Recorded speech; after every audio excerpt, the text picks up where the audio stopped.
Hey everybody, this is Mr. Horton with a series of video backup lessons for Studio Art 1, Studio Art 2, and film appreciation and cinematography.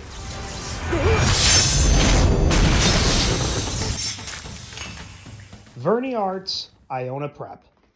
Hey guys, this is the final step of street art. This is going to be the step where we actually end up spray painting the stencil onto the sheet and be done with this. Finally.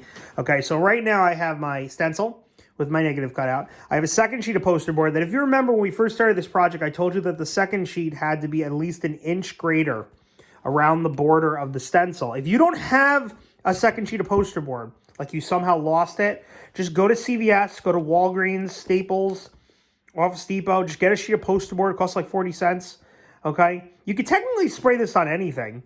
You could even spray it on paper, but it's gonna curl and it's possibly gonna eat through the paper depending on how wet you get with the spray. So it's just better to do this on poster board if you can. Okay, all right, so I have tape. Any tape will do. Now, the first big step of this is you're gonna take the stencil, you're gonna tape it down. You don't have to go crazy with the tape, just tape it at four corners, okay? Now, the only real big thing I have to cover before I get to actually spraying this is lifted sections. So you'll notice right here, you can see in the shadow that I have a lifted section right here. This thing is lifted up at a diagonal. Now, I have basically three ways I could tackle this. One, I'm not going to do anything to it, which is probably what I'm going to do. I'm just going to leave it because I don't care that much. But when I spray this, I'm just going to try to maintain my spray so that it's hitting this like at a perpendicular. I'm not gonna go like this. I'm not gonna go like this, the sprayer like this, so that the air is getting under that too much, okay? I'm just gonna kind of be aware of that. In general, when I teach you guys how to actually spray these, I'm going to tell you guys that you have to kind of keep like a distance from these when spraying them. The second way to attack this, and this is the way that I don't recommend, but if you have to do it, you can. You can take the tape, and you can roll the tape. So rip off a piece. And you know, like when you roll the tape to put a poster up on a wall, okay? You could roll it, and you could put the tape under these pieces and then stick it down onto the source image, onto the actual source paper. The only problem with that is, in my experience, the spray paint wind will always get under to some extent, and you will see a ghost image of the tape that you put on the source image. There's no way to avoid it. I can even put it in the middle of like the star here, where the distance from the negative is pretty far, and you would still kind of see the ghost image. So in my experience, it never looks good if you do that. But if you have to do it, you can. Now, the most logical way to weigh down spots if you need to is you could use things like coins or rocks, okay? So for example, with the star, like say I was worried about how much lift is here with the spray, which I really shouldn't be. I could technically take these coins and just put them onto the star point and weigh it down, okay? Or I could use rocks. But keep in mind, when you're spraying, the wind for the spray might move the coins. So you're also risking the coins flying places.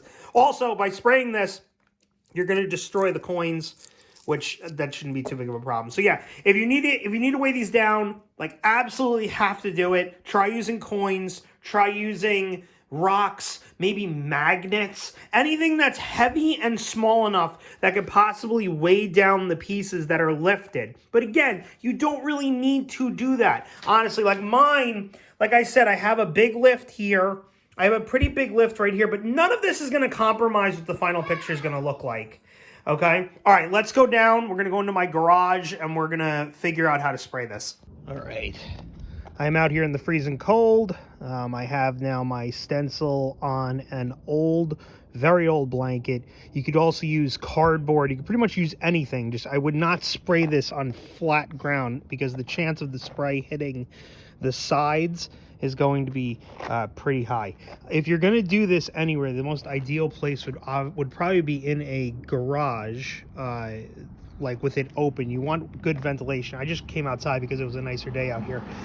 If it's a lot of crosswind outside, maybe don't do it outside because then you risk the chance of the stencil getting picked up by the wind, which is why I've weighted it down with some stuff from my garage, even though it's not terribly windy out today. You also risk the chance of when you're spraying, the spray getting blown onto your legs. So try to stay outside of the direction of where the spray is going to go when you spray it. Okay, so I got my spray can here.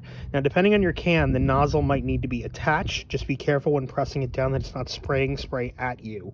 Okay, now when I spray, I'm going to maintain about a foot distance. I'm not going to go this close. I'm going to go about this far away. And I'm going to try to maintain as much perpendicular hit onto the stencil as humanly possible. I'm going to prime it and shake. You can test it on the side. It works. Okay. Now I'm going to go just start spraying. You'll see I'm not really holding on too many areas for that long. I'm just going to go through and making sure the hit's all even.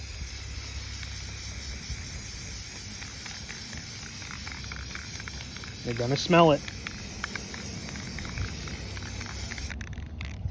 Okay. Now I'm going to leave this for 30 to 45 minutes. Ideally, just leave this thing for like 3 hours if you can. Okay. Wait until you know it's dry.